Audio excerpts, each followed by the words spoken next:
আসসালামু আলাইকুম। আমি বিভিন্ন সময় চাকরি কাজে ব্যস্ত থাকি। সবাইকে সাপোর্ট করতে পারি না।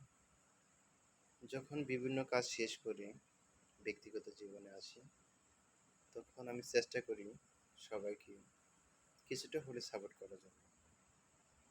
আর সবাই আমার জন্য দোয়া করবেন যেন আমি সুস্থতার মাঝে বাংলাদেশকে বিভিন্ন সেবায় সর্বদা নিজেকে প্রতিষ্ঠিত করতে পারি। বিভিন্ন দুর্যোগ মোকাবেলার সময় বাংলাদেশের জনগণের পাশে দাঁড়াতে পারি। আমার অনেক কিছু লাইভ আছে। সবাই আমার লাইভগুলি দেখবেন।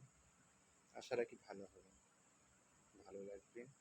বিভিন্ন পরিবেশ, বিভিন্ন সমাজ, বিভিন্ন ব্যক্তি বিষয়ে আলোচনা আছে। আশা করি সবাই আমাকে সাপোর্ট করবেন। আমি সবসময় আপনাদেরকে সাপোর্ট করতে চাই। সো